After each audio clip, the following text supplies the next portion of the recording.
Price allot. இன்றைக்கு நம்ம தியானிக்க போகிற பகுதி ஏசாயா 32. அதை வேதத்தில் எடுத்துக்கொள்ளுங்கள்.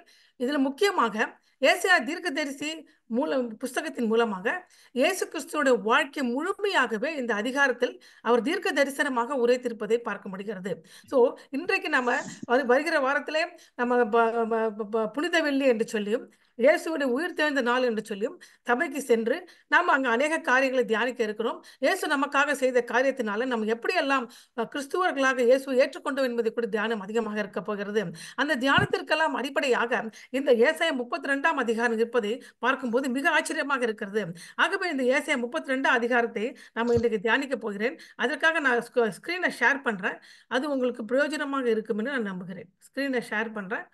ஷேரிங் தி ஸ்கிரீனு. ஓகே, இன்றைக்கு கொடுக்கப்பட்ட இந்த தலைப்பு என்ன என்று சொல்லி பார்க்கும் பொழுது, இந்த அதிகாரத்துக்கு கொடுக்கப்பட்ட தலைப்பு தெய்வீக ஆசீர்வாதங்களுடன் புதிய சகாப்தம் எப்படி இருக்கும். தெய்வீக ஆசீர்வாதங்களுடைய புதிய ஒரு சகாப்தம். இதுவரைக்கும் பழைய ஏற்பாட்டிலே கண்டிராத ஒரு ஆசீர்வாதத்தை இந்த புதிய சகாப்தம் நமக்கு கொண்டு வரப்போகிறது. அப்படி என்று ஏசாயா 32 அதிகாரத்தில் விளக்கம் கொடுக்கிறாரு. புதிய ஆசீர்வாதமா, தெய்வீக ஆசீர்வாதத்தை கொடுக்க போகிறார். அந்த தெய்வீக ஆசீர்வாதம் எப்பொழுது கிடைக்கிறது? புதிய சகாப்தத்திலே நமக்கு கிடைக்கிறது. புதிய ஏற்பாட்டிலே, புதிய சகாப்தத்திலே எப்படி கிடைக்கும் என்பதை ஏசாயா 32 அதிகாரம் விளக்குவதாக இருக்கிறது. What will be the period with divine blessing? So we are going to see today Isaiah 32, which emphasize the period with the divine blessing. So that period is nothing other than the period of grace. That is the period of Jesus Christ who came to this world. அதனால அந்த காலகட்டம் எது என்று சொல்லி பார்க்கும்போது, கர்த்தராகிய இயேசு கிறிஸ்து இந்த உலகத்தில் அவதரித்த அந்த காலகட்டத்தில் நடந்த காரியங்கள், அதுக்கப்புறம் ஜனங்கள் எப்படியாக ஆசீர்வதிக்கப்பட்டார்கள் என்பதை குறித்து காணப்படுகிறது. அதற்கு நாம திறவுகோல் வசனமாக எடுத்துக்கொள்வது ஏசாயா 32, 31 இல்ல 32ஆம் அதிகாரம் 2, 3, 4 வசனங்களை திறவுகோல் வசனமாக எடுத்துக்கொள்ளலாம். ஏசாயா 32 தவறாக நான் டைப் பண்ணிட்டேன். ஏசாயா 32 2, 3 மற்றும் 4 வசனங்கள். அவர் காற்றுக்கு ஒதுக்கமும் பெருவெள்ளத்துக்கு புகலிடமாக வறண்ட நிலத்துக்கு நீர்க்கால்களாகவும் விடாய்ந்த பூமிக்கு பெருமழையின் நிழலாகவும் இருப்பார். அப்பொழுது காண்கிறவர்கள் கண்கள் மங்கலாகிறாது, கேட்கிறவர்கள் செவிகள் கவனித்தே இருக்கும். பதற்றம் உள்ளவர்கள் இருதயம் அறிவை உணர்ந்து கொள்ளும், தொற்றுவாயோட நாவு தடையின்றி தெளிவாக பேசும். எப்பொழுது இது நடக்கும் என்று சொல்லி பார்க்கும்போது, தேவன் நமக்கு கொடுக்க போகிற ஒரு புதிய சகாப்தத்திலே இந்த காரியம் நடக்குமாம். அதுவே ஆண்டவர் கொடுக்கிற ஒரு நித்திய ஆசீர்வாதமாகவே இருக்குமாம். அந்த ஆசீர்வாதம் எதை குறிப்பிடுகிறது என்று சொல்லி பார்க்கும் பொழுது, நம்ம கொடுக்க போடுவது என்னன்னு சொல்லுவோம், மிகுந்த பெருவெள்ளம் போல பிரச்சனை அப்படிங்கும்போது ஆண்டவர் புகலிடமாக இருப்பாராம். தண்ணியே கிடைக்கல அப்படி என்று வனாந்தரத்தில் அலைந்து தீர்கிற நேரத்திலே நீர்க்கால்களாக நமக்கு இருப்பாராம். வெயிலா இருக்கு, நிழலே இல்லை அப்படிங்கிற சொல்லத்துல அது கண்மலையின் நிழலாக இருப்பாராம். அது மாத்திரமல்லாமல் என் கண்கள் சரியாக தெரியவில்லையே அப்படி என்று சொல்கிறவர்களுக்கு ஆவிக்குரிய கண்களை திறந்து காட்டுகிறாக இருக்கலாம். என் செவிகள் கேட்டா கூட புரியவில்லையே அப்படிங்களுக்கு செவிகளை விருத்த சேதனம் செய்து செவிகள் ஆவிக்குரிய காரியங்களை கேட்கும்படி செய்வாராம். பதற்ற இருதயவர்கள் என்ன செய்வது என்று சொல்லி காரியங்களுக்கு பதற்றம் இருதயம் உடையவர்களும் அறிவில்லாம படிக்கும் பிதற்றுகிறவர்களுக்கும் அறிவை உணர்ற்றுவர்களாக இருப்பாங்களாம். அதாவது நான் தொற்றுவாயன், என்னால் சரியா பேச முடியாது என்று மோசே சொன்னது போல, நான் திக்குவாயனும் மந்தவாயுமா இருக்கிறேன் என்று சொன்னது போல இருக்கிறவர்களுக்கு நாவை கூட தொட்டு அவர்களை தெளிவாக பேச வைக்கிற காரியமாக இருக்கலாம். அது எப்போ நடக்கும் என்று சொல்லி பார்க்கும் பொழுது, ஆண்டவன் நமக்கு தெய்வீக ஆசீர்வாதமான ஒரு புதிய சகாப்தத்தை கொடுப்பாரு. அப்பொழுது அந்த ஆசீர்வாதம் இயேசுவை ஏற்றுக்கொள்ள போகிற ஒவ்வொருவருக்கும் கிடைக்கும் என்பது ஏசாயா 32 அதிகாரத்தை நம்ம தியானிக்க இருக்கிறோம். What will be the period of divine blessing? Isaiah 32. அதற்கு திறவுகோல் வசனத்தை பார்த்தோம். இந்த அதிகாரத்திலே 20 வசனங்கள் காணப்படுகின்றன. அதை மூன்று பகுதிகளாக பிரிக்கலாம். தெய்வீக ஆசீர்வாதங்களுடன் புதிய சகாப்தம் எப்படி இருக்கும்? ஏசாயா 32 1 20 வசனங்கள். நீதியுள்ள ராஜாவும் பொழியும் பரிசுத்த ஆவியும் உலகை மாற்றுகிறது. இப்ப இது என்ன சொல்லுகிறது? இதோடைய கருப்பொருள் என்ன என்று சொல்லி பார்க்கும்போது, இந்த மெயின் தீம் என்ன இந்த அதிகாரத்தில் சொல்லி பார்க்கும்போது, நீதி உள்ள ராஜா ஆகிய இயேசு கிறிஸ்துவும் அவர் மூலமாக அவர் பரம் ஏறியதுனால பொழியும் பரிசுத்த ஆவியும் உலகை மாற்றுகிறார்கள். உண்மையாக மாற்றிருக்காங்க. இப்ப நாம் இந்த உலகத்தில் அதை பார்க்கிறோம். கர்த்தராகிய இயேசு கிறிஸ்து இந்த உலகத்தில் வந்ததுனாலையும் பரிசுத்த ஆவி இந்த உலகத்தில் ஊற்றப்பட்டதுனாலும் உலகம் பெரிய மாற்றத்தை கண்டிருக்கிறது. அந்த மாற்றத்தையே நாம இந்த அதிகாரத்துல ஏசாயா தீர்க்கதரிசி முன்குறித்து சொல்லுகிறாரு. அதை மூன்றாக பிரிக்கிறோம். முதலாவது கர்த்தருடைய நோக்கம், ஏசாயா 32:1-8. கர்த்தருடைய சுத்திகரிப்பு, ஏசாயா 32:9-14. கர்த்தருடைய வல்லமை, 32:15-20. ஸோ இதுக்கு கொடுக்கப்பட்ட தலைப்பு என்னன்றது, what is the topic for this message is what will be the period with the divine blessing. It has the Isaiah chapter 32 has 20 verses, and the main theme of this Isaiah is the righteous king and the outpouring Holy Spirit transform the world. So this we are going to divide into three groups. The first group is God's purpose, 1-8 verse, God's purging 9-14, God's power 15-20. Purpose, purging and power. அதே மாதிரி நான் பார்க்கும்போது நோக்கம், சுத்திகரிப்பு, வல்லமை. அவ்வளவுதான் இந்த அதிகாரத்தை நம்ம பிரிக்கிறோம். கர்த்தருடைய நோக்கம், சுத்திகரிப்பு, வல்லமை. இது எப்படி ஏற்பட்டது? ராஜாதி ராஜாவாகவும் கர்த்தர் இயேசு கிறிஸ்து இந்த உலகத்தில் வந்ததினாலும் பரிசுத்த ஆவி இந்த உலகத்திலே பொழியப்பட்டதினாலும் உலகம் பெரிய மாற்றத்தை கண்டதாம். அதுதான் இந்த அதிகாரத்தின் மையக்கருளாக இருக்கிறது. முதலாவது பகுதி கர்த்தருடைய நோக்கம். The first division is God's purpose. அதை நம்ம எப்படி பிரிக்கணும்? அதே மூன்றாக பிரிக்கிறோம். 1-8 வசனங்கள். நீதிமான் மன்னன், அதாவது நீதியை நிறைந்த ராஜாவுடைய ஆட்சி, நீதி நிறைந்த ராஜாவுடைய ஆட்சி. அது ஏசாயா 32:1-2 அதிகாரங்கள். அப்போ அது ஆட்சி செய்யும் போது என்ன ஆகுது? குருடர்கள் கண்கள் திறந்தன, முட்டாள்களின் மடமை அம்பலமாகும். அப்போ இது அதாவது நீதி உள்ள ராஜா ஆட்சி செய்யும் போது என்னென்ன நடக்கும் என்பதை இந்த அதிகாரத்துல பார்க்கப்படுகிறது. அதுவே கர்த்தருடைய நோக்கமாயிருக்கிறது. கர்த்தருடைய நோக்கம் என்ன? இப்போ தான் ஒரு நீதி உள்ள ராஜாவை இந்த உலகத்துக்கு அனுப்ப போகிறாரு, அவர் ஆட்சி செய்ய போகிறாரு. அதனால ஆவிக்குரிய குருட்டாட்டம் உள்ளோட கண்கள் திறக்கப்படும். அது மாத்திரம் இல்லாமல் முட்டாளுடைய மடமை அம்பலமாகி சீர்திருத்தப்படும் என்று சொல்றாங்க. அது எப்படி நம்ம பார்க்கலாம்? அதாவது what is God's purpose for sending Jesus Christ in this world to rule this world by means of a righteous king, then opening the eyes of the blind and the folly of the fools will be exposed. நம்ம பார்க்கலாம், நீதியுள்ள ராஜா, தெய்வீக ஆட்சியாளர்கள் 2 பேர் இருக்காங்க இதுல. முதல்ல ஏசாயா 32 1-2 வசனங்கள், கூட ஒரு வசனம் இல்ல, 1 மற்றும் 2 வசனங்கள். இதோ ஒரு ராஜா நீதியாக அரசாள்வார், பிரபுக்களும் நியாயமாய் துரைத்தனம் பண்ணுவார்கள். அப்ப நான் உங்களுக்கு முன்னாடியே சொல்லியிருக்கேன், ஏசாயா தீர்க்கதரிசி புஸ்தகத்துல காணப்படுகிற காரியங்கள் 5 ராஜாக்கள் ஆட்சி செய்யும் பொழுது இதை ஏசாயா தீர்க்கதரிசி எழுதினாரு. சோ அப்போ பிப்ளிக்கல் ஹிஸ்டாரிக்கல் பேக்ரவுண்ட் என்ன இருக்குன்னு பார்க்கும்போது இந்த அதிகாரத்தை ஏசாயா எழுதும் பொழுது, அதாவது எசேக்கியா ராஜா அந்த யூதா தேசத்தை ஆட்சி செய்துகிட்டு இருக்கிறாரு. 10 கோத்திரமாகிய இஸ்ரவேல் தேசம் அசீரியாவுக்கு சிறைப்பட்டு போய்விட்டது. இப்பொழுது அசீரியா எருசலேமை முற்றுகையிட்டு தாக்கப் போகிறேன் என்று சொல்லி காரியங்கள் காணப்பட்டு கொண்டிருக்கிறது. இன்னும் ஒரு வருடத்திலே என்ன நடக்க போகுது? அசீரியா யூதா தேசத்தையே முற்றுகையிட்டு அழிப்பதற்கு காரியங்கள் நடக்க போகிறது. இந்த சூழ்நிலையிலே எசேக்கியாவுக்கு பல அதாவது ஆலோசனை சொல்றாங்க. ஆலோசனை சொல்றவங்க யாரு? எசேக்கியா ராஜா அரண்மனையில இருக்கிற அவருடைய அமைச்சர்கள் பல ஆலோசனையை சொல்றாங்க. அந்த ஆலோசனை எல்லாமே அபத்தனமான ஆலோசனையா இருக்கு. என்ன சொல்றாங்க? நம்மளால இந்த அசீரிய ராஜா கிட்ட போய் சண்டைக்கு போக முடியாது, ஆனா ஒண்ணு செய்யலாம், எகிப்து கிட்ட போய் உதவி கேட்கலாம் அப்படிங்கிற சொல்லி ஒரு தவறான ஒரு ஆலோசனை கொடுத்து அதன்படியாக எகிப்து கிட்ட உதவி கேட்டுக்கிட்டு அது உதவி வரும் என்று நின்று கொண்டிருக்கிறார்கள். அந்த தருணத்துல ஏசாயா தீர்க்கதரிசி இந்த அதிகாரத்தை எழுதுகிறாரு. சோ இந்த அதிகாரமானது அந்த காலகட்டத்தில் இருந்த மக்களுக்கும் உதவி கொடுக்கிற செய்தியாகவும் இருக்கிறது. தீர்க்க தரிசனமாக நீதி உள்ள ராஜாவாக இதை இப்போ யூதாவிலும் சரி, 10 கோத்திரத்தை எந்த ராஜா ஆட்சி செய்தா கூட, எப்படிப்பட்ட ஆட்சி செய்தா கூட, வரப்போகிற நீதி உள்ள ராஜாவோட ஆட்சிக்கு ஒப்பானது அல்ல. அது மிகவும் எப்படிப்பட்டது?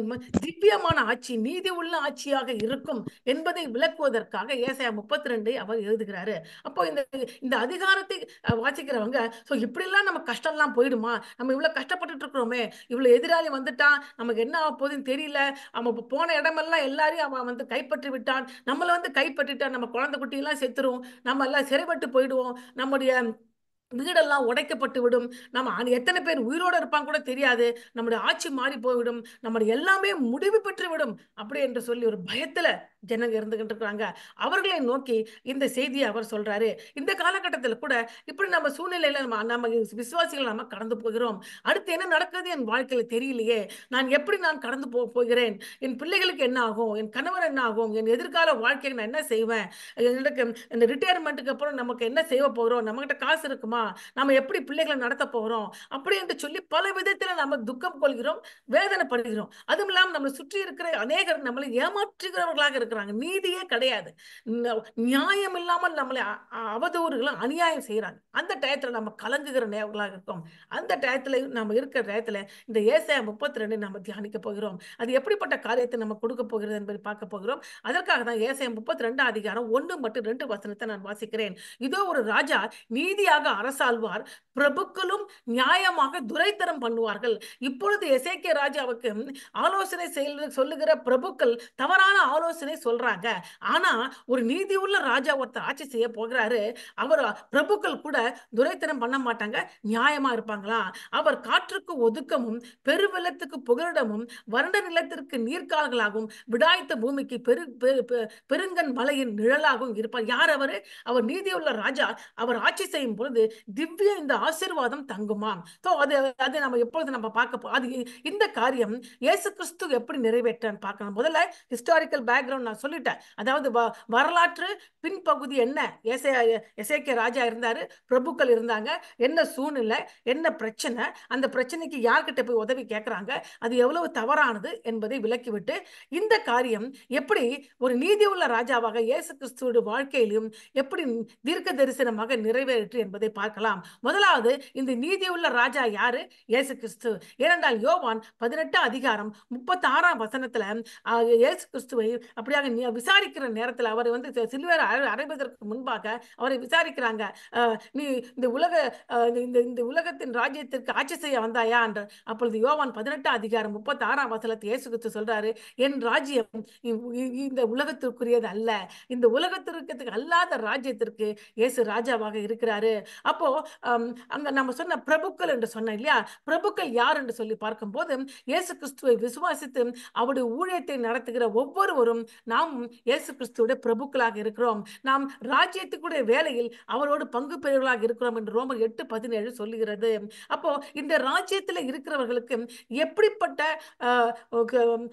இந்த இயேசுவோடு இணைந்து ஊழியம் செய்கிற ஒரு விசுவாசிகளுக்கும் நியமிக்கப்பட்ட போதனை என்ன அப்படின்னு சொல்லி பார்க்கும்போது அது மலைப்பிரசங்க போதனையை கொண்டுதான் அவர்கள் வாழ வேண்டும். அதன் கோட்பாட்டில் வாழும் பொழுது இயேசு என்கிற ராஜா இந்த உலகத்தில் ஆட்சி செய்யும் பொழுது அவரோடு கூட நம்ம உடன் வேலையாட்களாக இந்த உலகத்திலே ஊழியம் செய்யும்படியாக முதலாக அழைக்கப்பட்டிருக்கிறோம். இதை நீங்க நல்ல நீங்க ஞாபகம் வச்சுக்கோங்க. தற்போது உலக சூழ்நிலைகளும் குடும்ப சூழ்நிலைகள் எதுவா இருக்கலாம், முதலாவது தேவனுடைய ராஜ்யத்தையும் நீதியையும் தேடுங்கள், அப்ப இவங்கெல்லாம் கூட கொடுக்கப்படும் அப்படின்னு தெளிவாக சொல்லப்பட்டுடுச்சு. அப்போ விசுவாசிகளாக அழைக்கப்பட்ட நம்முடைய முதல் பிரதான கடமை எதுவா கூட இருக்கலாம். ஒரு தாய்க்கு கடமை பிள்ளைகளை பார்த்துக்கொள்வது உண்மைதான். ஒரு தாய் ஒரு மனைவிக்கு கடமை கணவரை பார்த்துக்கொள்வது உண்மைதான். அதே மாதிரி ஒரு கணவனுக்கு கடமை மனைவியை பார்த்துக்கொள்வது, ஒரு தகப்பனுடைய கடமை பிள்ளைகளை எதிர்காலத்தில் அது முக்கியமான கடமை. அதை நான் விட சொல்லவே இல்லை, அதை செய்ய வேண்டும். ஆனால் அதற்கு மேலாக நியமிக்கப்பட்ட பிரதான ஒரு கடமை நாம் தேவனுடைய ராஜ்யத்தை கட்டும்படி அழைக்கப்பட்டிருக்கிறோம். நம்முடைய ராஜா கர்த்தராகிய இயேசு கிறிஸ்து, அவர் நீதியின் ராஜா. அவரோடு இணைந்து ஊழியம் செய்யும்படியாக நான் அழைக்கப்பட்டிருக்கிறேன். அப்போ அந்த ஊழியத்தை செய்யும் போது நான் எப்படிப்பட்டவளாக இருக்க வேண்டும் என்றால் என்னுடைய போதனைகள் எதை பின்பற்றுவதாக இருக்க வேண்டும். மலை பிரசங்கத்தில் இயேசு கிறிஸ்து கொடுத்த போதனைகளை அட்லீஸ்ட் பின்பற்றுவதற்கு ட்ரை ஆச்சு பண்ணி இம்மிடியேட் கம்ப்ளீட் அதை பின்பற்றுவது கடினமான ஒரு காரியம். ஆனால் நம்முடைய வாழ்க்கையில தவறு செய்யும் பொழுது கூட சீர்திருத்தி நம்ம அதை பின்பற்ற தயாராக இருக்க வேண்டும். முதல் அதுதான் சொல்றாங்க. அப்போ இந்த இடத்துல பார்க்கும்போது கர்த்தராகிய இயேசு கிறிஸ்து சொன்னாரு, நான் என்னுடைய ராஜ்யம் இந்த உலகத்திற்கு அறியது அல்ல அப்படின்னு சொல்லிட்டாரு. ஆனா இது சொல்வதற்கு முன்பாக கர்த்தராகிய இயேசு கிறிஸ்து ராஜாதி ராஜாவாக கர்த்தாதி கர்த்தாவாக இறுதியாக எருசலேமுக்குள்ள நுழைகிறாரு. அதைத்தான் நம்ம என்ன சொல்லுவோம், வெற்றி பிரவேசம் என்று சொல்லுவோம், ட்ரையம்பல் என்ட்ரி. அப்போ ஆகும் போது என்ன சொல்றாங்க? மத்தேயு 21:4-5, இதோ உன் ராஜா சாந்த குலம் உள்ளவராய் கழுதை மேலும் கழுதை குட்டியாகிய மறியல் மேல் ஏறிக்கொண்டு உன்னிடத்தில் வருகிறார் என்று சீயோன் குமாரத்தை சொல்லுங்கள் என்று தீர்க்கதரிசனம் உரைக்கப்பட்டது நிறைவேறும் இதெல்லாம் நடந்தது. இது எப்போ உரைக்கப்பட்டிருக்கிறது? சகரியா 9:9 நிறைவேறப்பட்டிருக்கிறது. அப்போ அந்த காலகட்டத்தில் ராஜாக்கள் போர் செய்ய வரும் பொழுது அதாவது குதிரை மேல ஏறி வருவாங்க. அந்த ராஜா சமாதானத்தை கொண்டு வருகிறார் என்றால் கழுதை மேல ஏறி வருவாங்க. அப்போ ஏசாயா தீர்க்கதரிசி சகரியா 9:9 சொல்லுகிறது, உங்களுடைய ராஜா உங்ககிட்ட வராரு, ஆனா போர் செய்வதற்கு வரவில்லை.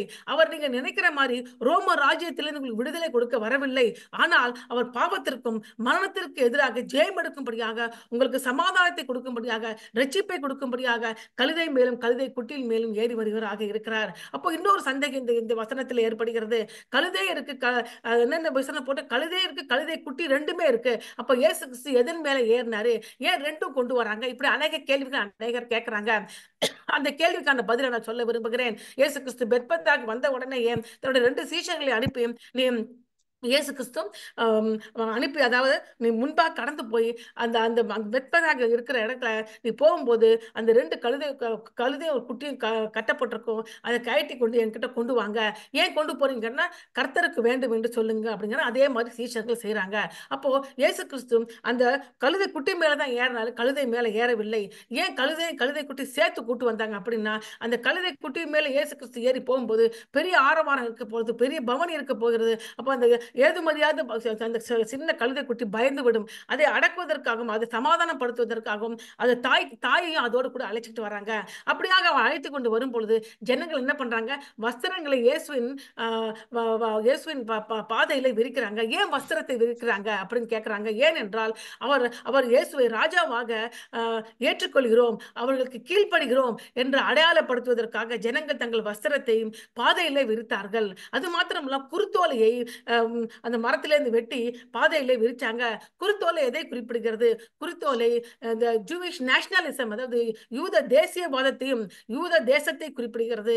அது வெற்றியை குறிப்பிடுகிறது. கொஞ்சம் யோசிச்சு பாருங்க, இதை எல்லாம் அவங்க செய்யறாங்க. அப்படி என்றால் அவர் யாரா ஏற்றுக்கொள்கிறாங்க? ஜனங்க ராஜாவாக ஏற்றுக்கொள்கிறார்கள். ஓசன்னா என்று கட்டுகிறார்கள். ஓசன்னா என்றால் என்ன அர்த்தம்? இப்பொழுது எங்களை ரட்சியும் என்று அர்த்தம். அவங்க ரட்சிப்பு நினைச்சது இப்போ வர்றாரு, அவர் நம்ம ரோம ராஜ்யத்திலிருந்து ரட்சிப்பு கொடுக்க போறாரு, இவர் மெசியா என்று வேறு விதமான ரட்சிப்புக்கு அவங்க ரெடியா இருந்தாங்க. ஆனால் அவர் கொடுக்க போகிற ரட்சிப்போ சிலுவையில் இருக்கிறது. சிலுவையில ஆணி அடிக்கப்படுவதனால அவர் ஜெயம் எடுக்க போகிறார். பிசாசையும் மரணத்தையும் ஜெயம் எடுத்து ஜனங்களை பாவத்தின் வல்லமையில் இருந்து விடுதலை கொடுக்க போகிறார். அதை அறியவில்லை. அறியாவிட்டா கூட ஓசன்னா ஓசன்னா என்று எல்லாரும் ஆர்ப்பரித்தாங்க. தற்போது ஒவ்வொரு பாவியும் ஓசன்னா, இப்பொழுது என்ன இயேசுவே ரட்சியும் ரட்சியும் என்று அவங்க ஒவ்வொரு பாவி கூப்பிட்டா கூட இயேசு அவர்கள் வாழ்க்கையில பிரவேசிப்பார். அவர்கள் வாழ்க்கையில பெரிய மாற்றத்தை கொடுப்பார். அந்த ராஜாவை தான் நம்ம இந்த அதிகாரம் ஏசாயா 32 அதிகாரத்துல 1ஆம் வசனம் சொல்லுகிறது. அந்த ராஜா யார் என்று சொல்லுகிறது பார்க்கலாம். இதோ ஒரு ராஜா நீதியாக அரசாழ்வார். அந்த ராஜா யாரு? இயேசு கிறிஸ்து. பிரபுக்களும் நியாயமாக துரைத்தனம் பண்ணுவார்கள். யார் அந்த பிரபுக்கள்? கர்த்தராகிய இயேசு கிறிஸ்துவை ஓசன்னா ஓசன்னா இப்பொழுது என்னை ரட்சியும் என்று கதறி நம் பாவத்தை அறிக்கையிட்டு நம்ம விசுவாசிகளாக மாறிய நானும் நீங்களும் எல்லாருமே இயேசுடைய பிரபுக்களாக இருக்கிறோம். அவரோடு சேர்ந்து ஊழியம் செய்யும்படியாக அழைக்கப்பட்டவராக இருக்கிறோம். அவர் காற்றுக்கு ஒதுக்கமும் பெருவெள்ளத்துக்கு அந்த வசனத்தை நம்ம பார்க்கலாம். சோ இந்த இந்த இந்த ஏசாயா 32 அதிகாரம் 1ஆம் வசனம் இயேசு கிறிஸ்துவின் வாழ்க்கையிலே அவருடைய ஊழியத்திலே நிறைவேறதாக இருக்கிறது.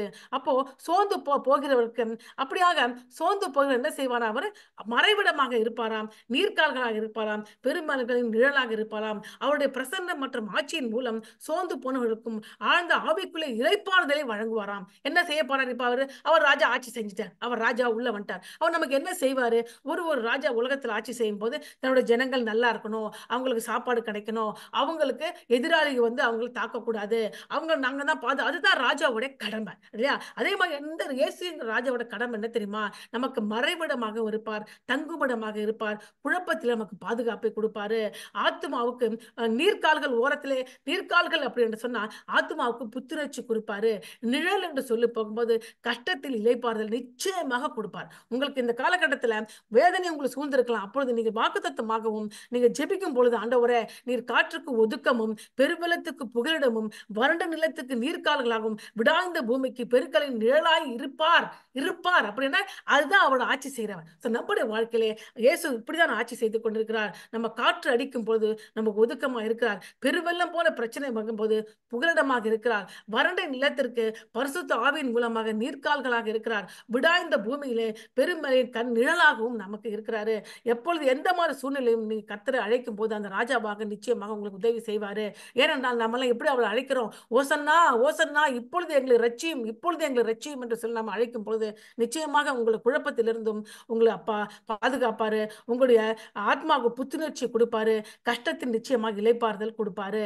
அடுத்தது வசனம் குருடர்கள் கண்கள் திறப்பாரு. முதலாவது நம்ம பார்த்துட்டோம், யார் ராஜா, யார் பிரபுக்கள், அவர் ஆட்சி செய்யும் பொழுது என்ன நடக்கும் அப்படி என்பது அவரை நேசிக்கிறவர்களுக்கு, அவரை ஏற்றுக்கொண்டவர்களுக்கு, அவருடைய விசுவாசிகளுக்கு அவர் குழப்பத்தை நீக்குவார். ஆத்மாவில் புத்துணர்ச்சியை கொடுப்பாரு, இளைப்பாறுதலை கொடுப்பாரு. அது மாத்திரம் இல்லாமல் குருடர்கள் கண்களை திறப்பாராம். அவர் என்ன செய்வாராம்? குருடருடைய கண்களை திறப்பாரு. அப்பொழுது காண்கிறவர்கள் கண்கள் மங்களாயிராது, கேட்கிறவர்கள் செவிகள் கவனித்தே இருக்கும். பதற்றம் உள்ளவர்கள் இருதயம் அறிவை உணர்ந்து கொள்ளும். தொற்றுவாயினுடைய நாவு தடையின்றி தெளிவாக பேசும். அப்போ இது 2-3 காரியங்கள் இருக்கிறது. கண்கள், செவிகள், இருதயம், நாவு. நம்முடைய வாழ்க்கையில நம்ம இயேசுவை ஏற்றுக்கொள்வதற்கு முன்பாக நம்ம கண்கள் எப்படி இருந்தது நீங்க யோசிச்சு பாருங்க. இயேசுவை ஏற்றுக்கொள்வதற்கு முன்பாக நம்ம செவிகள் எதை கேட்டது என்று யோசிச்சு பாருங்கள். இயேசுவை ஏற்றுக்கொள்வதற்கு முன்பாக நம் இருதயம் எவ்வளவு கடினமாக பாவத்தினால் சூழ்ந்திருந்து யோசிச்சு பாருங்கள். இயேசுவை ஏற்றுக்கொள்ளும் முன்பாக நம் நாவினால் எத்தனை பேரை சபிச்சிருக்கோம், எத்தனை பேரை தீதுகளை பேசியிருப்போம் யோசிச்சு பாருங்க. ஆனால் இயேசுவை சொந்த ரட்சகராக ராஜாவாக ஏற்றுக்கொண்டு அவரோடு இணைந்து ஒரு பிரபுக்களாக மாறிய பொழுது நம் கண்கள் எப்படி மாறிச்சு, நம் செவிகள் எதை கேட்டுச்சு, நம் இருதயம் எப்படியாக மாற்றப்பட்டது, நம் நாவு எதை அறிக்கையிடுகிறது, அதை தான் நம்ம பார்க்க போகிறோம். காண்கிறவன் கண்கள் மங்களாயிராது. இயேசு உடல் ரீதியாக கண்களையும் ஆன்மீக கண்களையும் திறந்தாரு. இயேசுடைய ஊழியத்தை நம்ம பார்க்க போகிறோம். லூக்கா 4:18 வசனத்துல முதலாக தன் நாசரேத் ஊரில் இருக்கிற ஜெப ஆலயத்துக்கு போய் லூக்கா பார்க்கும்போது அதிகாரத்தில் காணப்படுகிற தன்னுடைய வாக்குத்தத்த வசனை தான் நிறைவேற்ற போகிற ஊழியத்தை கொடுத்து ஏசாயா தீர்க்கதரிசி சொன்ன வசனத்தை ஏசாயா 45 அதிகாரத்தில் கொடுக்கப்பட்ட வசனத்தை குருடர்கள் பார்வை கொடுக்க அவர் என்னை அனுப்பினார் என்று சொல்றாரு.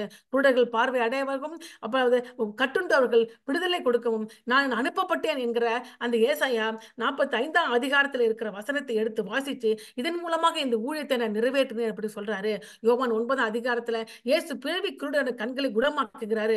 ஆனால் அதை ஏற்றுக்கொள்ளாத பரிசேயர்கள் கூப்பிட்டு யார் குணமாக்கிறார் சொல்லும் பொழுது இயேசு தான் குணமாக்கிறான், இயேசுவை நீ ஏற்றுக்கொள்கிறான் ஆமான்னு சொல்லும் போது அவனை ஜெப ஆலயத்திலிருந்து துரத்தி விடுகிறார்கள். அப்பொழுது இயேசு சொல்றாரு, நீ மாம்ச கண்கள் குருடா இருந்த, நான் உன்னை திறந்துட்டேன். ஆனா ஆவிக்குரிய கண்கள் திறக்க முடியாம குருடாவே இருக்கிறவங்க சபிக்கப்பட்டவர்கள் அவர்கள் தான். யார் என்று எத்தனை முறை இயேசு அறிந்தா கூட கண்கள் திறக்கப்படாது இருக்கிறவர்கள் அப்படிப்பட்டவர்கள் அல்ல. கண்கள் திறக்கப்பட வேண்டும் என்பது ஆண்டவர் சித்தமா இருக்கிறது. அதே மாதிரி லூக்கா 24 அதிகாரம் 31 வசனத்துல இயேசு கிறிஸ்து உயிர் தெழுந்த பிறகு அவர் மரித்து விட்டார் என்று கண்ணீரோடு இருந்து எம்மாவுக்கு போன சீஷரோட கண்கள் திறக்கப்பட்டது.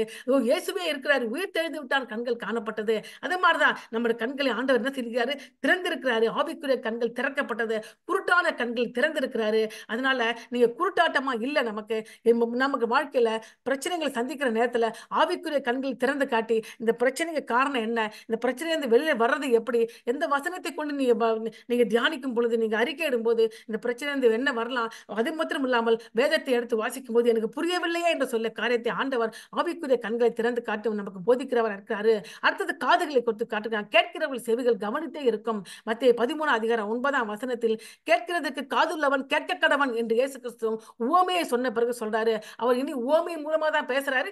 கேட்கிறதுக்கு காதுள்ளவன் கேட்க கடவன். அப்ப யாருக்கு காது இல்லையானா ஆவிக்குரிய காதுகள் உடையவன், ஆவிக்குரிய காதுகள் திறக்கப்பட்டவன் கேட்க கடவன். அதுதான் இயேசு கிறிஸ்து உபதேசம். யாராலும் உடனே புரிஞ்சு கொள்ள முடியாது. ஆவிக்குரிய காதுகள் திறக்கப்பட்டவர்கள் மாத்திரமே அதை புரிந்து கொள்ள முடியும். மார்க் 7 அதிகாரம் 31-37 வசனத்துல இயேசு ஒரு குருடனை செவிடனை குணமாக்கி எப்பத்தா திறக்கப்படுவதாக என்று சொல்லி எச்சிலை உமிழ்ந்து எப்பத்தா திறக்கப்படுவதாகங்கிறாங்க. இதெல்லாம் ஏன்பா சொல்றாரு அப்படி என்றால், இப்படியாக அவர் கொடுக்கப்பட்ட வாக்குத்தத்த வசனங்களை, அவருக்காக கொடுக்கப்பட்ட தீர்க்க தரிசன வசனங்களை நிறைவேற்றுவதற்காக அவர் செஞ்சாரு. யோவான் 10 அதிகாரம் 27 வசனத்துல சொல்றாரு, என் ஆடுகள் இருதயம் சத்தத்துக்கு செவி கொடுக்கும். நீங்க செவி கொடுக்கிறீங்களா? சிந்தித்து பாருங்கள். உங்கள் காதுகள் இயேசுவோட பேச்சை கேக்குதா? நீங்க இயேசுவோட வசனத்தை கேட்கிறீங்களா? அவர் சொல்றதை நீங்க சத்தம் கொடுத்து அவர் சத்தத்தை கேட்டு கீழ்ப்படிந்து நடக்கிறீங்களா? சிந்திச்சு பாருங்கள். ஏனென்றால் வேதம் தெளிவாக சொல்கிறது, கேட்கிறவன் கேட்கிறதுக்கு காதுள்ளவன் கேட்க கடவன். ஏனென்றால் எப்பத்தா திறக்கப்படுவதாக என்று சொல்லி நாம் இயேசுவை ஏற்றுக்கொண்ட அந்த நாளிலே நம்முடைய ஆவிக்குரிய காதுகளை விருத்த சேதம் செய்து ஆண்டவர் திறந்து விட்டாரு. அடுத்தது, பதற்றமுள்ள இருதயம் அறிவை உணர்ந்து கொள்ளும். குழப்பமான இருதயங்களை இயேசு தெளிவுபடுத்துகிறார். எனக்கு குழப்பமா இருக்கு, எனக்கு என்ன பண்றதுனே தெரியல ஆண்டவரே அப்படி என்று சொல்லி நேரத்துல நிச்சயமாக நீங்க உட்கார்ந்து ஜெபம் பண்ணுங்க. அந்த குழப்பத்துக்கு தெளிவை உண்மையாகவே கொடுப்பாரு. அவர் படிப்படியாக அந்த குழப்பத்தில் தீர்வை கொடுப்பார். நான் அனுபவித்ததனால சொல்றேன். அந்த குழப்பத்தினுடைய தீர்வு சில வேளை நீங்க விரும்புற மாதிரி இருக்காது, ஆண்டவர் விரும்புற மாதிரி இருக்கும். நீங்க நினைச்ச மாதிரி இருக்காது, ஆண்டவர் நினைச்ச மாதிரி இருக்கும். இது ஏன் என்று கேட்காதீங்க. இதுதான் தீர்வு என்று சொல்லி அதை தைரியமாக எடுத்து நடக்கும் பொழுது உங்களை ஆண்டவர் நடத்துவராக இருக்கிறார். லூக்கா 24:32 அதே தான் எம்மா ஒரு சீஷர்கள் இயேசு மரிச்சிட்டாரு அழுதுகிட்டே போறாங்க. இயேசு அவங்க பின்னாடியே போறாரு. ஒண்ணுமே புரிய மாட்டேங்குது. யாரோ ஒருத்தர் வராங்கன்னு சொல்றாங்க. ஆனா இயேசு கிறிஸ்து தேவ வசனத்தை கொண்டு அவர்களுக்கு விளக்கம் கொடுக்கிறார். இயேசுடைய ஊழியம் என்ன அப்படி என்று சொல்லி பழைய ஏற்பாட்டில் இருக்க சங்கீதங்கள், மோசையோட பிரமாணங்கள், தீர்க்க தரிசன புஸ்தகத்தை கொண்டு ரொம்ப நேரம் பேசியிருக்கிறார். எத்தனை நேரம் பேசுறான்னு தெரியல. அப்புறம் தான் கொஞ்சம் கொஞ்சமா வசனத்தை சொன்ன ஒண்ணு புரியுது. அப்புறம் தான் இயேசு கிறிஸ்து அப்பத்தை பிட்டு கொடுக்கும் போது அவரே இயேசு என்று அறிஞ்ச போது மறைந்து போனார். அப்ப அவங்க சொல்றாங்க, அவர் நம்மகிட்ட பேசிட்டு இருக்கும்போது நம்ம இருதயம் நமக்குள் கொழுந்து விட்டு எரியவில்லையா என்று கேட்கிறாங்க. அப்படித்தான் நீங்க குழப்பம் நிறைந்த சூழ்நிலையில தேவ வசனம் சரியாக நம்ம என்ன சொல்றோம், ரீமா அப்படின்னு சொல்றோம். ரீமா அப்படி என்றால் அந்த சூழ்நிலைக்கு ஏற்பட்டு கொடுக்க போகிற வசனம். லோகோஸ் அப்படி என்ற வேதத்தில் இருக்க எல்லா வசனத்தையும் நம்ம கிரேக்க மொழியில லோகோஸ் அப்படின்னு சொல்லுவோம். ஆனா ரீமான்னா அந்த ப்ராப்ளத்துக்கு, அந்த பிரச்சனைக்கு, அந்த சூழ்நிலைக்கு எனக்கு ஒரு வார்த்தை கொடுங்கன்னு சொன்ன அந்த வார்த்தை ரீமா. அந்த வார்த்தை எப்படி வந்த உடனே உங்களுக்கு இருதயம் கொழுந்து விட்டு எரியும். அந்த குழப்பத்திற்கு பதிலை கொடுப்பதாக இருக்கும். யோவான் 16:13 சொல்லியாரு, ஆவியானவர் தம்மை பின்பற்றுகிறவர்களுக்கு சத்தியத்தில் வழி நடத்துவார் என்று வயசு வாக்கு கொடுத்தார். நான் போயிட்டேன்னு வாழப்படாதுங்க, ஆவியானவர் உங்ககிட்ட அனுப்ப உங்களை சத்தியத்திலே வழி நடத்துவார். அல்லேலூயா. ஆவியானவர் சத்தியத்தில் வழி நடத்துவார். வசனம் உங்களை சத்தியத்தில் வழி நடத்தும். நிச்சயமாக உங்கள் குழப்பம் உள்ள இருதயத்தை, பதற்றம் உள்ள இருதயத்தை ஆண்டவர் தெளிவுபடுத்துவார். இதெல்லாம் யாரு செய்யறாரு?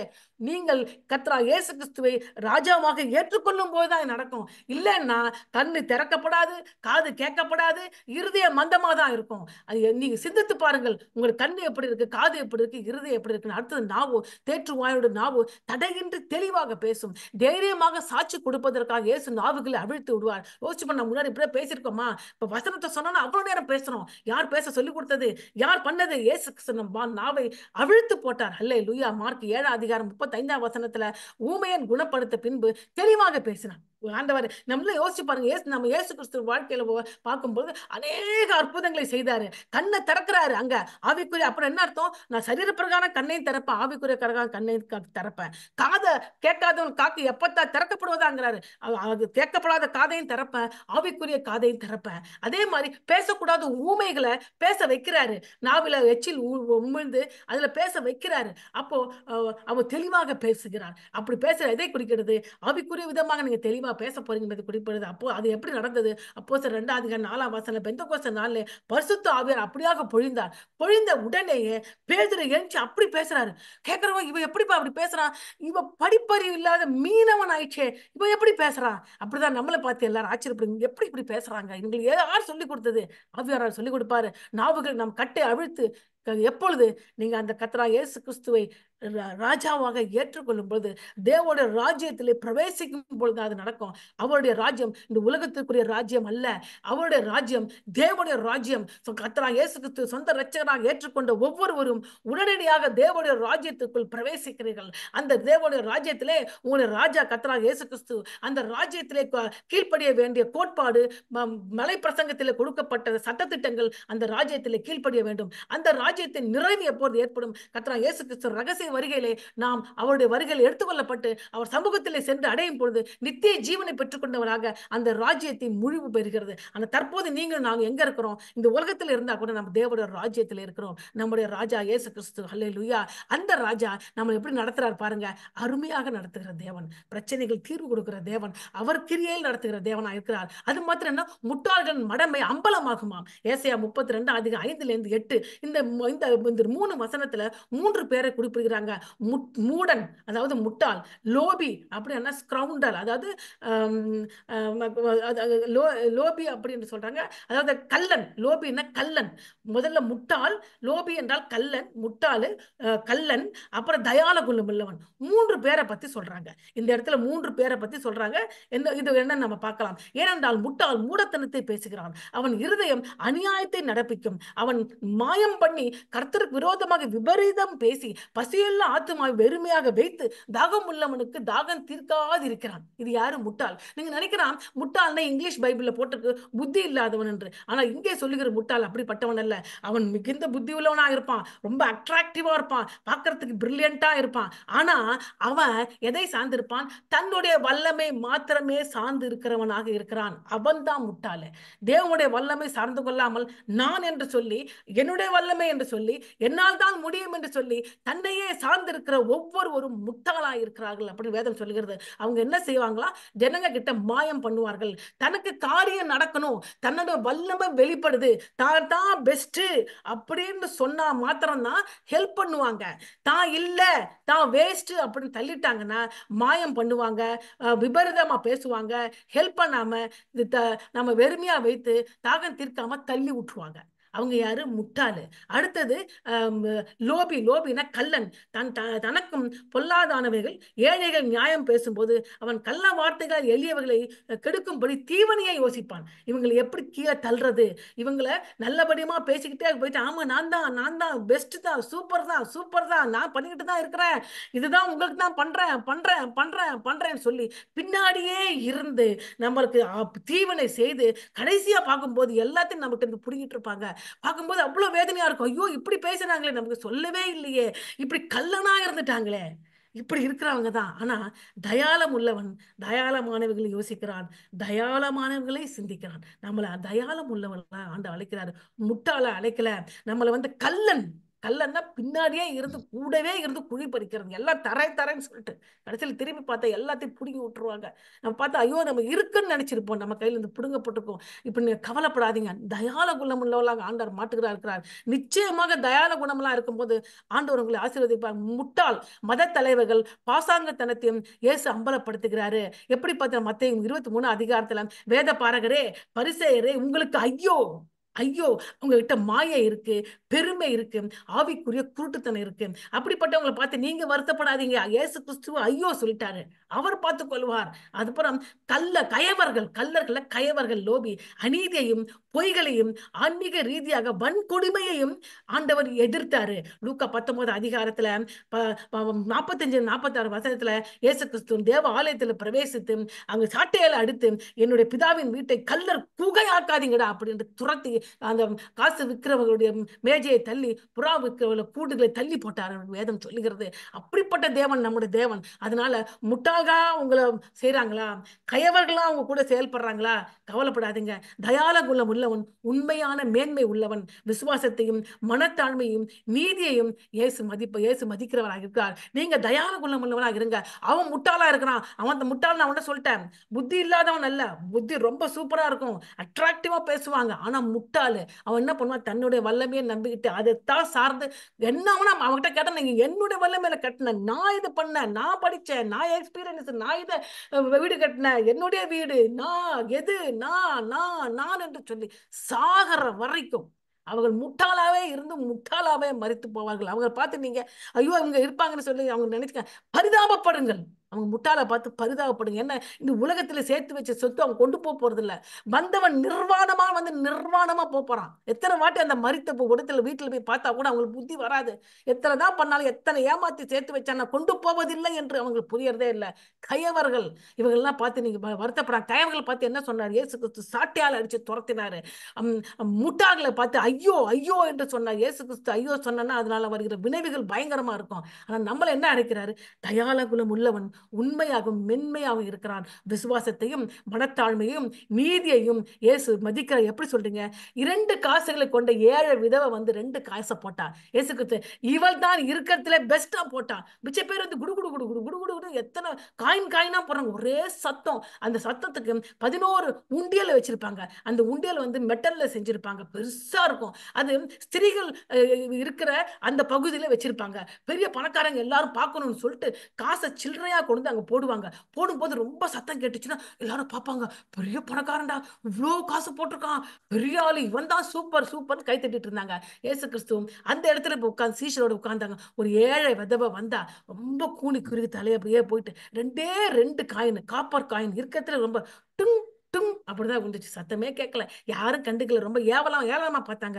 இயேசு கிறிஸ்து சொன்னாரு, இவள் தான் தன் கிட்ட இருக்கிறது எல்லாத்தையும் கொடுத்துட்டா. அப்படிப்பட்ட தயாளம் உள்ளவெல்லாம் நம்ம அழைக்கிறாரு. நம்ம கிட்ட இருக்க தாளந்துகளை, நம்ம கிட்ட இருக்க நேரத்தை, நம்முடைய ஜீவனை, நம்முடைய உயிரை ஆண்டவருக்கு கொடுக்கும் போது மக்களுக்கு எளிதாகவும் ஏளனமாக இருக்கலாம். ஆனால் ஆண்டவருக்கு முன்பாக அது மதிப்பு மிக்கது. ஹல்லேலூயா. அதுதான் ஆண்டவர் இந்த இடத்துல சொல்றாரு. அடுத்தது கர்த்தருடைய சுத்திகரிப்பு. முதல்ல என்ன சொல்றேன்னா, கர்த்தருடைய நோக்கம். இதுதான் கர்த்தருடைய நோக்கம். நம்முடைய வாழ்க்கையில கர்த்தருடைய நோக்கம் என்ன அப்படின்றது நம்ம பார்த்தோம். அடுத்தது கர்த்தர் எப்படி சுத்திகரிக்கிறாரு? ஏசாயா 32 அதிகாரம் 9ல இருந்து 14. எருசலேமின் மனநிறைவு உள்ள மக்கள் புலம்ப வேண்டும். இங்க என்ன கூப்பிடுறாரு? அவங்க கவலையே படல. சுச்சுவேஷன் என்ன சொல்லிடுறாங்க? இப்போ ஹிஸ்டாரிக்கல் பேக்ரவுண்ட் என்ன? எருசலேம் மக்களுக்கு எப்படியும் எகிப்து ஹெல்ப் பண்ணிடுவான் அப்படின்னு இருக்கிறாங்க அவங்க. அதனால கவலை இல்லாம இருந்துட்டு இருக்கிறாங்க. இன்னும் ஒண்ணு, ஏன் கவலை இல்லாம இருக்கிறாங்கன்னா, ஒண்ணு அவங்களுடைய பிரபுக்கள் அங்க அவங்க கிட்ட சொல்லிட்டாங்க, நீ எகிப்து ஹெல்ப் கேளு. இந்த ஜனங்க வரப்போற பிரச்சனையை புரிஞ்சுக்காம இந்த இந்த இவங்க எல்லாம் ஜாலியா உட்கார்ந்துட்டு இருக்காங்க. அப்போ முக்கியமாக பெண்களை வச்சு அவங்க சொல்றாங்க. ஏன்னா பொதுவாகவே இந்த பெண் சொல்லும் போது அந்த தேசத்தை குறிப்பிடுவதாக இருக்கிறது. அப்படிப்பட்ட ஜனங்களை ஏசாயா அழைக்கிறாரு. வாங்கப்பா என்று அழைக்கிறாரு. கேட்க அழைக்கிறாரு. துக்கம் அனுஷ்டிக்க அழைக்கிறாரு. 2த்துக்கு அழைக்கிறாரு. வந்து கேளுங்க, நீங்க துக்கப்படுங்க. 2த்துக்கு அழைக்கிறேன். ஏனென்றால் நீங்க கேட்க மாட்டேங்கிறீங்க, தவறான ஆலோசனை கேட்டுட்டு இருக்கீங்க, நீங்க துக்கப்படவே மாட்டேங்கிறீங்க. அது நீ அந்த ஆவிக்குரிய துக்கம் அடையும் பொழுதும், நீங்க மனம் திரும்பி ஆண்டவர்கிட்ட திரும்பும் பொழுதும் இந்த பிரச்சனையில இருந்து விடுதலை கிடைச்சிடும். நீங்க நினைக்கிறீங்க எகிப்து வந்து உனக்கு ஹெல்ப் பண்ணுவான்னு, ஹெல்ப் பண்ண மாட்டான். நீங்களா போய் சண்டை போடலாம் நினைக்கிறேன், உங்களால சண்டை போட முடியாது. யாராலையும் ஒண்ணும் பண்ண முடியாது. நீங்க மனம் திரும்பி தேவன் சொல்றதை கேட்டு நீங்க துக்கப்பட்டு அனுஷ்டித்து உங்களை தாழ்த்தும் பொழுது தேவனே ஒரு தூதனை அனுப்பி உங்களை காப்பாத்துவாரு. அதுதான் நடக்க போகுது. ஆனா அதனால அழைக்கிறாரு. எனக்கு எது கூப்பிடுறாரு? Call to listen, call to மோன். கேட்க அழைக்கிறாரு. ஏசாயா 32 அதிகாரம் 9, 10 வசனங்கள். சுகஜீவிகளாகிய ஸ்திரிகளே, எழுந்திருந்து என் வார்த்தைகளை கேளுங்கள். நிர்விசாரமான குமாரத்திகளே, என் வசனத்துக்கு செவி கொடுங்கள். அப்ப ஸ்திரிகள் எப்படி இருக்காங்க? சுகஜீவியா இருக்காங்க. Self sustained. எனக்கு இது போதும், நான் சூப்பரா இருக்கேன், எனக்கு தேவையில்லை, எனக்கு சூப்பராக சம்பாதிக்கிறாரு, என் கையில காசு இருக்கு, பிள்ளைங்க நல்லா படிச்சுட்டு இருக்கு, எனக்கு கவலை இல்லை, ஐம் வெரி ஹாப்பி. இந்த வேர்ல்டு நான் நினைச்சதெல்லாம் கிடைச்சிச்சு, நான் ரொம்ப சூப்பரா இருக்கேன். சுகஜீவிகளே, என் வார்த்தைகளுக்கு நிர்விசாரமா இருக்கிறது, கொஞ்சம் கூட கவலை, நிர்விசாரமான ஒரு வாழ்க்கை. அப்படிப்பட்டவர்கள் ஆண்டவர் வசனத்தை கேட்கும் செவி கொடுங்கிறாரு. துக்க மனுஷனுக்கு அழைக்கிறாராம். ஏசாயா 32 அதிகாரம் 11ல இருந்து 14. சுகஜீவிகளே நடுங்குங்கள். திருப்பி திருப்பி பாருங்க. சுகஜீவிகளே, நிர்விசாரிகளே தத்தளியுங்கள். உடையை உரிந்து கலைந்து போட்டு அறையில் இரட்டை கட்டி கொண்டு மாரடைத்து புலம்புங்கள். அரண்மனை பாழாய் விடப்படும், ஜனம் நிறைந்த நகரம் வெறுமையாகும், மேட்டும் துருக்கமும் என்றென்றைக்கும் கெபிகளாகும். அவைகளின் காட்டு கழுதைகள் கழிக்கும் இடமாயும் மந்தைகளுக்கு மேய்ச்சல் இடமாயும் மாறும். ஒன்ஸ் உள்ள வந்துட்டான் அசீரியான்னா இப்படி பாழாய் விடும் நகரம். நல்லா புரிஞ்சுங்க. அதனால இப்பொழுதே நீ வந்துடு. உன் கண்ணெதில அந்த 10 கோத்திரம் போயிடுச்சு. இஸ்ரவேல் கோத்திரம் கொண்டு போயிட்டான். இப்ப உன்கிட்ட வரப்போறான். நீ திரும்பி அவன் வந்து கண்ணுக்குட்டியை வழங்கி கடைசி வரை மனம் திரும்பல, கொண்டு போயிட்டான். ஆனா நீ இப்ப மனம் திரும்பி வந்தால்தான் நீ விடுவிக்கப்படுவாய். இல்லை என்றால் உன்னுடைய நகரம் பாழாய் விடப்படும். அது எந்த அளவுக்கு நிர்விசாரம் ஆகுமோ, ஜனங்கள் இல்லாதபடிக்கு அந்த நகரம் அழிக்கப்பட்டு போய்விடும். அதனால் இப்பொழுதே கேட்டு புலம்பி இப்பொழுது அறையை கட்டி கொண்டு வந்து விடு அப்படின்னு கேட்கிறாரு. என் வசனத்துக்கு செவி கொடுங்கள். ஆவிக்குரிய உறக்கத்தோடும் ஆத்ம திருப்தியோடு இருக்கிறவர்களை விழித்தெழுந்து கேட்கும்படியாக இயேசு மக்களை அழைக்கிறாரு. நான் திருப்தியா இருக்கேன், எனக்கு ஒரு பிரச்சனை இல்லை அப்படின்னு இருக்கிறவங்களுக்கு உறக்கத்துல ஆவிக்குரிய உறக்கம் அப்படிம்பாங்க. என்ன உறக்கம்? ஆவிக்குரிய உறக்கம். நல்ல உறக்கம் விசுவாசிகளுக்கு ஆவிக்குரிய உறக்கம், ஆத்ம திருப்தியும் வந்துருது. அப்போ இது அதுக்காக இயேசு கிறிஸ்து ஒரு உவமையை சொன்னாரு. பணக்காரன் முட்டாள் உவமை. அவன் சொல்றான் ஆத்மாவுக்கு, ஆத்மாவே உனக்காக அநேக வருஷங்களுக்கு அநேக பொருட்களை சேர்த்து வைத்திருக்கிறேன், நீ இளைப்பாரி புசித்து குடித்து பூரிப்பாயிரு என்று ஆத்மாவோட சொல்லுவான். திருப்பி திருப்பி ஆத்மா என்று தனக்குள்ளே சிந்தித்து சொல்லிக் கொண்டான். ஆத்மா சூப்பராயிரு சூப்பராயிரு, தேவனோ அவனை நோக்கி மதிக்கிறனே, உன் ஆத்மா உன்னிடமிருந்து இந்த ராத்திரியில் எடுத்துக்கொள்ளப்படும், அப்பொழுது நீ சேகரித்தவைகள் யாருடையதாகும்? யாருக்கு இல்ல. ஆத்துமா ரட்சிப்பு தான் முக்கியம். உலகத்திலே நீ பொருள் சம்பாதித்து ரட்சிப்புத்துக் கொள்ள, பொருள் சம்பாதிக்க வேண்டாம் என்று இங்க சொல்லப்படவில்லை. நல்லா யோசிச்சுங்க. பிள்ளைகளை படிக்க வைப்பதற்கு வருங்காலத்திற்கு நாம் சம்பாதிக்க வேண்டும், சேர்த்து வைக்க வேண்டும், அது இல்லை. ஆனால் அதுவே வாழ்க்கையாக போகும்போது தான் பிரச்சனை ஆகுது. அதுவே வாழ்க்கை இல்லை. நீங்க சம்பாதிங்க, சேர்த்து வைங்க உங்களால் முடிஞ்ச வரைக்கும். ஆனால் உங்களுடைய சிந்தனை எல்லாம் சேவெல்லாம் இயேசு கிறிஸ்துவ ஊழியத்தை கொடுத்தும் ஜனங்களை கிறிஸ்துவுக்குள்ளாக நடத்துவதாக இருந்தால் மிச்ச காரியத்தை நிச்சயமாக அவர் பொறுப்படுத்திக் கொள்வார். நீங்களும் செய்யுங்க, அவரும் செய்வாரு. ஆனா அதையே நோக்கமா இருக்கு. அவன் தான் பண்றான். எப்போ நம்ம நல்ல விளைச்சல் வந்துருச்சு, இதை இடிச்சு பெருசா கட்டணும், பெருசா கட்டி இது இங்க வைக்கணும் அங்க வைக்கணும், கம்ப்ளீட்டா 24 hours உழைக்க வேண்டியது, கொண்டதை எங்க இன்வெஸ்ட் பண்றது, எங்க போடுறது, எங்க கட்டுறது, எங்க குடிக்கிறது, எங்க போடுறது, கட்டுறது, குடிக்கிறது, போடுறது, குட்டுறது, கட்டுறது, 24 மணி நேரம் இதையே சிந்திச்சு கொண்டிருக்கிறியே. இதெல்லாம் நீ செத்து போயிட்டா எங்கப்பா போற?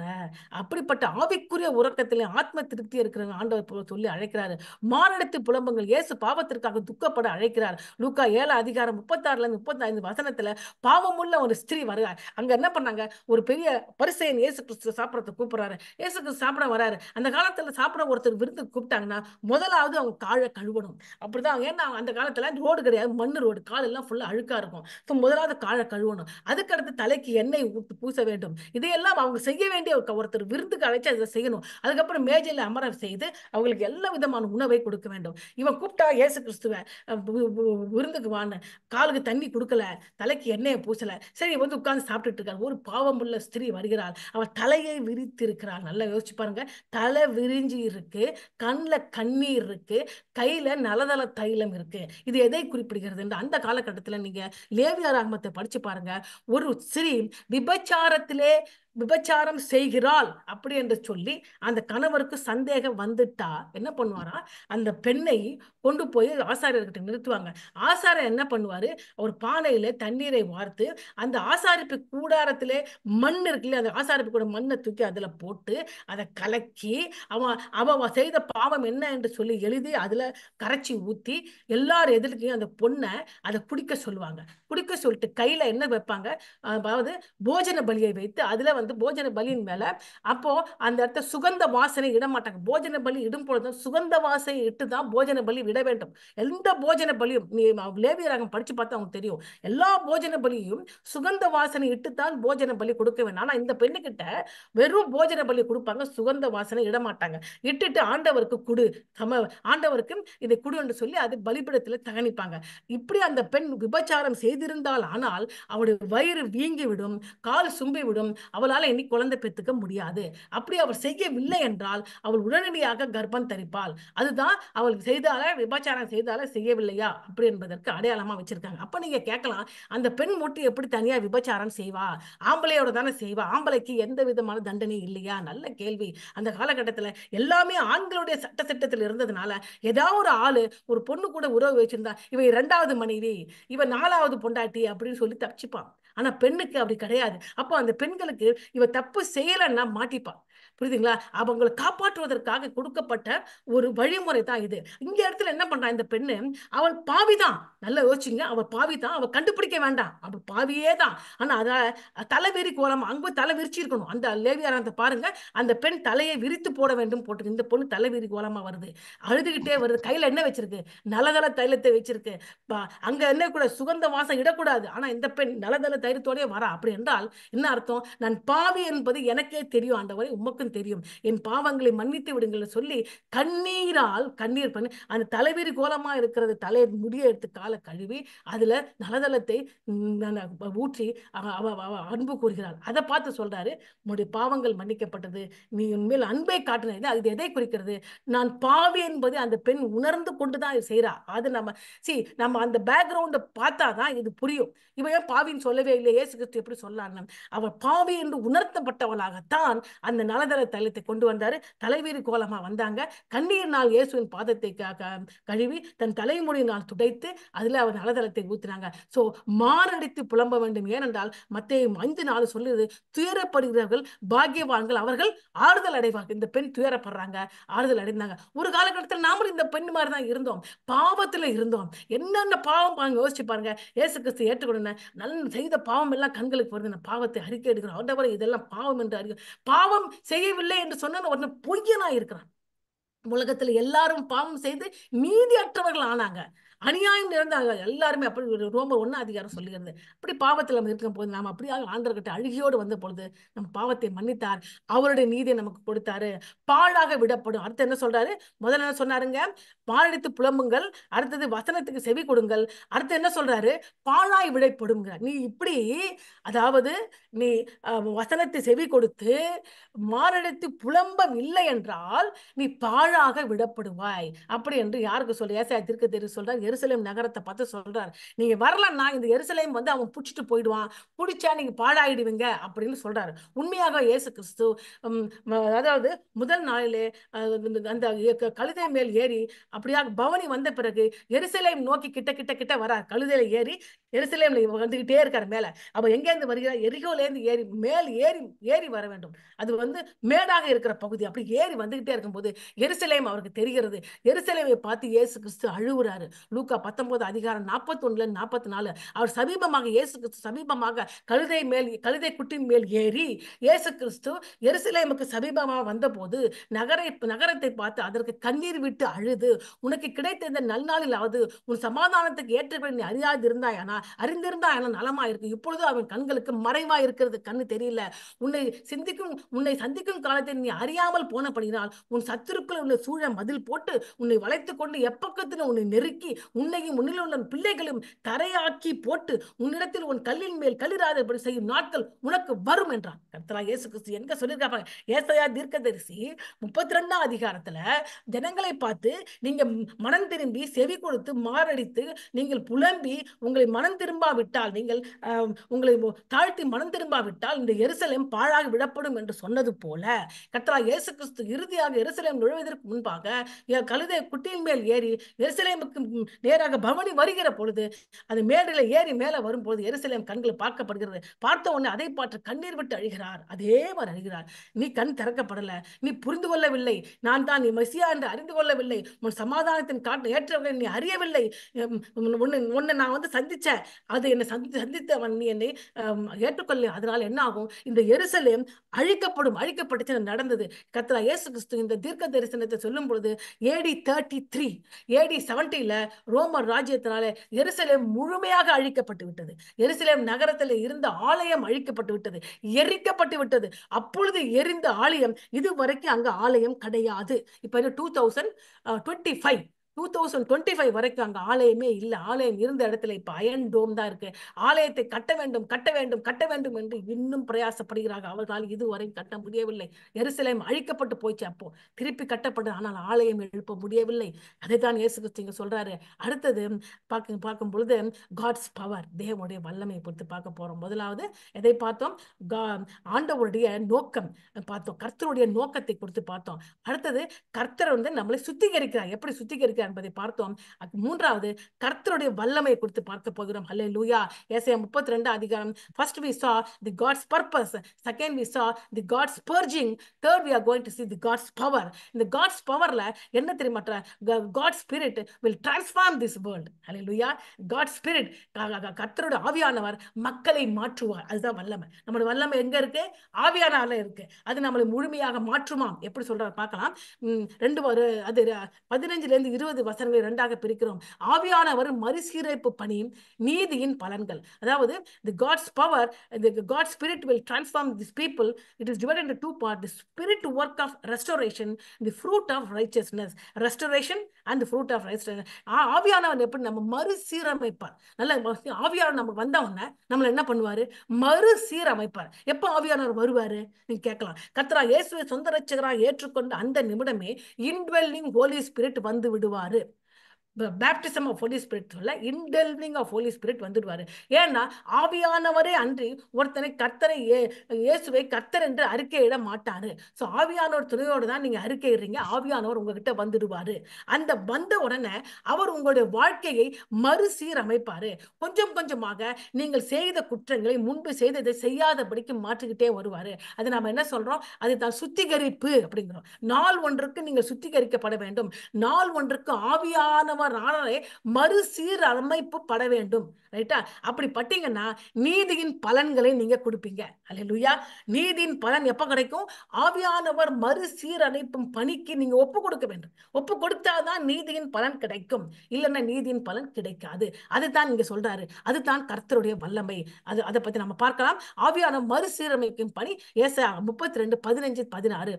உன்னதத்திலிருந்து நம்மேல் ஆவி ஊற்றப்படும் மட்டும் அப்படியே இருக்கும். எப்படியே இருக்கும்? கண் திறக்காமலே இருக்கும், காது கேட்காமலே இருக்கும், இருதயம் மந்தமாவே இருக்கும். ஆனா உன்னதத்திலிருந்து நம்ம ஆவி ஊற்றப்படும் மட்டும் அப்படியே இருக்கும். அப்பொழுது ஊற்றப்படும் பொழுது வனாந்தரம் செழிப்பான வயல்வெளி ஆகும். செழிப்பான வயல்வெளி காடாக எண்ணப்படும். வனாந்தரத்திலே நியாயம் வாசமா இருக்கும். செழிப்பான வயல்வெளி நீதி தங்கி தரிக்கும். அல்லேலூயா. என்ன சொல்றாரு பாருங்க. இப்போ ஆவியானவரை பத்தி வந்துட்டாரு. முதல்ல முதல் அதிகாரம் என்ன சொன்னா, காட்ஸ் பர்பஸ் போது ராஜாவுடைய ஆட்சி எப்படி இருக்கும் அப்படின்னு சொன்னாரு. அதுக்கப்புறம் என்ன சொல்லிட்டாரு? ராஜாவோட ஆட்சி அப்படி இருக்கிறதுனால நீங்க மனம் திரும்பி, ஓகே, மனம் கசந்து கேட்டு ஆண்டவர்கிட்ட வந்துடுங்க. வந்தீங்கன்னா என்ன ஆகும்? ஆவியானவர் உங்களை மறுசீரமைப்பு பண்ணுவாரு.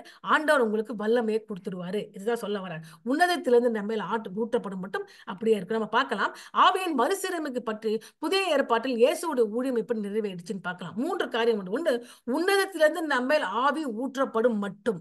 2வது, வனாந்தரம் செழிப்பான வயல்வெளி ஆகும். 3வது, நீதியும் நேர்மையும் ஆட்சி செய்யும். வனாந்தரத்திலிருந்து நம்ம மேல் ஆவி ஊற்றப்படுது. எப்போ ஊற்றப்பட்டுச்சு? பெந்தகோஸ்தே நாளிலே ஆவியானவர் ஊற்றப்பட்டாரு. அது ஆவியின் அபிஷேகத்தை குறிப்பிடுகிறது. ஆவியின் அபிஷேகம் எப்ப வரணும் அப்படி சொல்லி பார்க்கும்போது இயேசு கிறிஸ்து சொன்னாரு. முன்பாகவே நல்லா யோசிச்சு பாருங்க. இயேசு கிறிஸ்து பார்க்க யோவான் அதிகாரத்துல இருக்கு. இந்த இயேசு கிறிஸ்து சீஷர்களை ஊதி ஆவியை பெற்றுக்கொள்ளுங்கள் அப்படின்ட்டாரு. அப்பவே சொல்லிட்டாரு. That is indwelling holy spirit. அதுக்கப்புறம் மரித்து உயிர் தெரிந்த பிறகு சொல்றாரு, 10 நாள் வரை வெயிட் பண்ணுங்க, எருசலேம்ல இருங்க, ஆவியானவர் மேல் ஊட்டுவாரு. அது எதற்கு? அந்த ஆவியானவர் ஆவியின் அபிஷேகம். அந்த அபிஷேகம் இருக்கும் போது தான் நீங்க போய் ஆண்டவருக்கு சாட்சியா இருக்க முடியும். அதுதான் அங்க சொல்லாரு. உன்னதத்திலிருந்து நம்ம மேல் ஆவி ஊற்றப்படும் மட்டும் அப்படியே இருக்கும். மெந்தகேச நாள் உயரத்திலிருந்து ஆவி ஊற்றப்பட்டுச்சு. வனாந்தரம் செழிப்பான வயல்வெளி ஆகும். இருதயம் மற்றும் சமூகத்தில் மறுசீரமைப்பு. வனாந்தரம் செழிப்பான வயல்வெளியா என்ன அர்த்தம்? அர்த்தம் இருதயத்திலும் மறுசீரமைப்படும், சமுதாயத்திலும் மறுசீரமைப்படும். ஆவி எப்படி இருதயத்திலே உங்களுக்கு மறுசீரமைப்படும் என்றால், ஆவியின் ஊற்றப்படும் போது நீங்க ஆவியினாலே ஆவியின் கனியை கொடுப்பீங்க. அன்பு, சந்தோஷம், சமாதானம், நீடிய பொறுமை, தயவு, நற்குணம், விசுவாசம், சாந்தம், நிச்சய அடக்கம். இது ஒரு தனிப்பட்ட மனுஷன் பின்பற்றினான்னா அவனை சுற்றி இருக்க சமுதாயத்திலும் மாற்றத்தை கொண்டு வந்து விடுவான். அவன் ஒரு தனிப்பட்ட கிறிஸ்துவன் ஆவியின் கனியாக அன்பை செலுத்தவில்லை என்றால், மற்றவர்கள் முன்பாக சந்தோஷமா இல்லை என்றால், பிறருக்கு சமாதானத்தை உண்டு பண்ணவில்லை இல்லை என்றால், நீடிய பொறுமையை இல்லாமல் இருந்தால், பிறருக்கு தயவு காட்டாமல் இருந்தால், பிறரிடம் நற்குணத்தை காட்டாமல் இருந்தால், ஆண்டவருக்கு விசுவாசமாக இல்லாமல் இருந்தால், சாந்த குணத்தோடு இல்லாமல் இருந்தால், இச்சை அடக்கம் இல்லாமல் இருந்தால், அவனால சமுதாயத்தை மறுசீர அமைக்க முடியாது. அவன் சமுதாயத்தை கெடுத்து விடுவான். அதுதான் இப்ப அநேக ஊழியர்கள் செஞ்சுட்டு இருக்காங்க. ஊழியம் பண்றேன்னு சொல்லிட்டு வந்துட்டு அவர்கள் செய்த அக்கிரம அநியாயம் இப்ப டிவில எல்லாம் ஓடி எல்லா மானமும் போது எல்லா கிறிஸ்துவர்கள் இப்படித்தானா அப்படின்னு சொல்லி சந்தி சிரிக்கிறாங்க நம்மளை பார்த்து. ஏனென்றால் ஆவியின் கனியை காண்பிக்கவில்லை. ஒரு தனிப்பட்ட மனுஷன் ஆவியின் கனியை காண்பிக்கும் போது தன் வாழ்க்கையிலும் மாற்றத்தை உண்டு பண்ணுகிறான், சமுதாயத்திலும் அவன் மாற்றத்தையும் தாக்கத்தை உண்டு பண்ணுகிறான். வனாந்தரம் செழிப்பான வயல்வெளி ஆகும். நீதியும் நேர்மையும் ஆட்சி செய்கின்றன. தேவனுடைய ஒழுங்கையும் சமாதானத்தின் நிலைநாட்டுதல். தேவனுடைய ராஜ்யம் புசிப்பும் குடிப்பும் அல்ல, நீதியும் சமாதானமும் பரிசுத்த ஆவியில் உண்டான சந்தோஷமா இருக்கிறது. இப்படிப்பட்ட சந்தோஷமான வாழ்க்கை நம்ம வாழ்ந்து விடுவோம். சாப்பிடுறது, புசிக்கிறது, குடிக்கிறது, புசிக்கிறது, இதான் வாழ்க்கை, இதுக்கு தான் நான் வாழ்றேன் அப்படி அல்ல. அது அல்ல. நீதியும் சமாதானம் தான் வாழ்க்கை என்று சொல்லி அந்த கண்டென்ட்மெண்டோட அந்த அந்த நிறைவோட, மன நிறைவோட நம்ம வாழ ஆரம்பிச்சிடுவோம். இல்லைன்னா நம்ம மன நிறைவு வரவே வராது. இன்னும் அதிகம், இன்னும் அதிகம், இன்னும் அதிகம், இன்னும் அதிகம். அதனால மன நிறைவு வரப்போவதில்லை. அதுதான் எப்ப கொடுங்க? இயேசுவின் உன்னதத்தின் ஆவி ஊற்றப்படுவதனால் ஏற்படுகிற காரியம் என்று இயேசு கிறிஸ்து சொல்றாரு. உன்னதத்திலே நம்ம மேல் ஊற்றப்படும். பெந்தகோஸ்தே நாளில் ஊற்றப்பட்டது. வனாந்தரம் செழிப்பாக வயல்வெளி ஆகும். ஆவியின் கனியை ஒரு தனிப்பட்ட கிறிஸ்துவன் காண்பித்தாலே தன்னுடைய வாழ்க்கை மாறும். சுற்றியுள்ள ஜனங்கள் தாக்கத்தை உண்டு பண்ணுவான். அதே மாத்திரம் இல்லாதபடிக்கு ஆவிக்குரிய வாழ்க்கையில ஒரு போதும் என்ற மன நிறைவோடு வாழ்வான். ஏன்னா தேவனுடைய ராஜ்யம் புசிப்பு கொடுக்கும் அல்ல, அது நீதியும் சமாதானமும் பரிசுத்த ஆவினால் உண்டான சந்தோஷமா இருக்கிறது. இதுதான் அடுத்து சொல்றாங்க. அடுத்தது நீதியின் பலன்கள். முதல்ல நம்ம என்ன படிச்சோம்? முதலாவது என்ன பார்த்தோம்னா, இயேசு கிறிஸ்துவின் புதிய ஏற்பாட்டிலே 3 காரியத்தை படிச்சோம். ஆவியார் மறுசீரமைப்பு. 3 விதமாக மறுசீரமைப்பு செய்கிறார். முதலாவது ஆவியை ஊற்றுகிறார். அடுத்தது நம்முடைய வாழ்க்கையிலே சமூகத்திலும் மறுசீரமைப்பு செய்கிறார். அதுக்கப்புறம் நீதியும் நேர்மை மகன் நம்முடைய வாழ்க்கையை ஆட்சி செய்து வாழ உதவி செய்கிறாரு. அடுத்தது அப்படி இருக்கும்போது நீதியின் பலன்கள் கிடைக்கும். ஏசாயா 32 அதிகாரம் 17 22 நீதியின் கிரியை சமாதானமும் நீதியின் பலன் என்றும் உள்ள அமெரிக்கையும் சுகமுமாம். நல்லா யோசிச்சு பாருங்க. சமாதானம், அமெரிக்கை, சுகம். என் ஜனம் சமாதான தாபரங்களிலும் நிலையான வாசத்தனங்களும் அமைதியான தங்கும் இடங்களும் குடியிருக்கும். ஆனாலும் காடு அழிய கண்மலை பொழியும். அந்த நகரம் மகா தாழ்வாய் தாழ்ந்து போகும். மாடுகளையும் கழுதைகளையும் நடத்தி கொண்டு போய் நீர்வளம் பொருந்திய இடங்கள் எல்லாம் விதைக்கிற நீங்கள் பாக்கியவான்கள். இங்க 3 காரியம் இருக்கிறது. நீதியின் பலன், சமாதான தாபரங்களில் குடியிருப்பது, நீர்வளம் பொருந்திய இடங்களில் விதைப்பது. 3மே இருக்குது. நீதியின் பலன் அப்படி என்றால் இயேசுவின் மரணம், உயிர்த்தெழுதல், பரமேறுதல் மற்ற பரிசுத்த ஆவி அனுப்பப்படுதல் ஆகியவையே இந்த நீதியின் கனியின் நிறைவேற்றுதல். யார் அந்த நீதியின் கனியை முதலாவது நிறைவேற்றியது? கர்த்தராகிய இயேசு கிறிஸ்து. அவர்தான் எப்படி நிறைவேற்றினாரு? இந்த உலகத்துக்கு வந்தாரு, மரித்தாரு, உயிர்த்தெழுந்தாரு, பரமேறினாரு, அதுக்கப்புறம் பரிசுத்த ஆவியை கொடுத்தாரு. இதன் மூலமாக நீதியின் கனியை நிறைவேற்றினார். இயேசு கிறிஸ்துவின் நீதியே நம்முடைய நீதியா இருக்கிறது என்று ரோமர் 5:1 சொல்லுகிறது. பாவம் அறியாத அவரை நமக்காக பாவமாக்கி நம்முடைய பாவத்தை இயேசுவிலே சிலுவையிலே சுமந்ததுனால நாம் அடைய வேண்டிய ஆக்கினை அவன் அடைந்து அவருடைய நீதியை நமக்கு கொடுத்ததனால் அவர் தான் நீதியின் கனி. அவன் நீதியின் கனி எப்படி வந்தது? அவர் பிறந்தார், ஊழியம் செய்தார், மரித்தார், அடக்கம் பண்ணப்பட்டார், உயிர்த்தெழுந்தார், பரிசுத்த ஆவியை கொடுத்ததுனால நீதியின் கனியை நிறைவேற்றினார். இன்றைக்கு நமக்காக இயேசு கிறிஸ்து பாவம் அறியாத அவரை பாவமாக்கினார். பிதாவாகிய தேவன் அவருடைய நீதியை நமக்கு கொடுத்தார். அதுவே நீதியின் கனி, அவருடைய நீதியின் கனி. அந்த கனி நமக்கு வந்துச்சு. சமாதான தாபரங்கள் குடியிருக்கும். சமாதான தாபரம் என்றால் எதை சொல்லுகிறது? ஆண்டவர் சமாதானத்தை கொடுப்பார். ஆனால் சூழ்நிலையை தகுந்த சமாதானம் அல்ல, சூழ்நிலைக்கு அப்பாற்பட்ட சமாதானம். அது இயேசுவோடு நம்ம உறவு கொள்கிறதுனால வருகிற சமாதானம். எனக்கு நல்ல வீடு இருக்கு, எனக்கு நல்ல கேட்டதெல்லாம் இருக்கு, பேங்க் நிறைய காசு இருக்கு அப்படிங்கிறதுனால வருகிற சமாதானம் இல்ல. பேங்க்ல காசும் இல்ல, வீடு இல்ல, கஷ்டமா இருக்கிற, வியாதி பிரச்சனையில மாட்டிட்டு இருக்கிறேன், அப்போ ஒரு சமாதானம். அந்த சமாதானம் இயேசுவோடு நீங்க கொண்டிருக்க உறவினால் ஏற்படுகிற சமாதானம். அந்த சமாதானத்தை உங்ககிட்ட யாருமே எடுக்க முடியாது. எங்க உங்களை கொண்டு போய் வச்சாலும் எடுக்க முடியாது. வனாந்தரத்துல கொண்டு போய் வச்சாலும் எடுக்க முடியாது. காட்டுல கொண்டு போய் வச்சாலும் எடுக்க முடியாது. பெரிய கடல்ல கொண்டு போய் நிறுத்தினா அந்த சமாதானம் உங்களை விட்டு போகவே போகாது. ஏனென்றால் சூழ்நிலையால் அந்த சமாதானம் வரவில்லை, நீ இயேசுவோடு கொண்டு உறவினால் வந்த சமாதானம். அல்லேலூயா. அப்படிப்பட்ட சமாதானத்தை நம்ம கொடுப்பாரு. அது மாத்திரமல்ல, அவர் நமக்காக ஒரு இடத்தை ஆயத்து பண்ணி விட்டார். அவர் சொன்னார், நான் போய் இடத்தை ஆயத்து பண்ணி திருப்பி வந்து உன்னை என்னோடு கூட இருக்க முடியாது அழைத்து கொண்டு போகிறேன். அந்த இடத்துல நித்திய சமாதானம், மரணம் இல்லை, அழுகை இல்லை, கூக்குரல் இல்லை, கண்ணீர் இல்லை, ஒண்ணுமே இல்லை. அல்லேலூயா. அல்லேலூயா. யோவான் 14 அதிகாரத்துல 2-3 வசனத்துல கடைசியாக இயேசு சீஷர்களுக்கு மட்டும் சொன்னது, நான் போய் உங்களுக்காக இடத்தை ஆயத்தப்பட்டு உங்களுக்கு வந்து திருப்பி என்கிட்ட என் இடத்துக்கு கூட்டு போவேன். இன்னைக்கு அந்த வாக்குத்தத்தம் எல்லா வாக்குத்தத்தம் நிறைவேறிட்டது. நிறைவேற வேண்டிய ஒரே ஒரு வாக்குத்தத்தம் யோவான் 14 அதிகாரம் 2-3 வசனம் நிச்சயமாக ஒரு நாள் நிறைவேறும். ஆவியாளர் நிரப்பப்பட்ட மக்களை விதைக்கவும் செழிக்கவும் இயேசு. அடுத்து என்ன சொல்றாரு? விதைக்கணும், செழிக்கணும். இப்ப எல்லாம் ஓகே சொல்லிட்டு அவங்க பாதுகாப்பு. விதைக்க வேண்டும், செழிக்க வேண்டும். மத்தேயு நம்ம ஆவியால் நிரப்பப்பட்ட மக்கள் என்ன செய்ய வேண்டும்? விதைக்க வேண்டும், செழிக்கவும் வேண்டும் என்று செழிக்கவும் ஆவியான இயேசுவே நமக்கு உதவி செய்வார். என்ன செய்வாரு? மத்தேயு 13 அதிகாரத்தில் 23 வசனத்துல அந்த நிலத்துக்குரிய உவமையில, என் வசனத்தை கேட்டு அதன்படி செய்கிறவர்கள் எதை விதைத்தாலும் 100 மடங்காக பலனை பெறுவார்கள். என் வசனத்தை கேட்டு அதன்படி செய்யாதவர்களால முடியாது. வசனத்தை கேட்டு செஞ்சீங்கன்னா ஒரே ஒரு மடங்கு வைங்க, 100 மடங்கு உங்களை ஆசீர்வதிப்பாக இருக்கிறார். அங்க என்னென்ன வருது? மாடு, கழுதை வருது. மாடு என்ன, கழுதை என்ன? மாடு எதற்கு பயன்படுத்தப்படுகிறது? உழுவதற்கு, விதைப்பதற்கும் பயன்படுகிறது. அது உழைப்பை குறிக்கிறது. கழுதை எதற்கு பயன்படுத்தப்படுகிறது? சுமை சுமைக்க பயன்படுத்துகிறது. அது சேவை மற்றும் சகிப்புத்தன்மையை குறிப்பிடுகிறது. அப்போ ஒரு மாடு, ஒரு கழுதை என்பது தேவனுடைய ஜனங்களையும் மனத்தாண்மையும் ராஜ்யத்தின் உண்மையுள்ள வேலையாட்களின் பிரதிநிதிப்படுத்துகிறது. ஸோ மாடு கழுதெல்லாம் வேற யாரும் இல்லை. நாம தான் மாடு, நாம தான் கழுதை. இயேசு கிறிஸ்து கடைசி எருசலேமுக்குள்ள வரும்போது எது மேல ஏறி வந்தார்? கழுதை மேல ஏறி வந்தார். ஹல்லேலூயா. நாம அந்த கழுதை, நாம அந்த மாடு.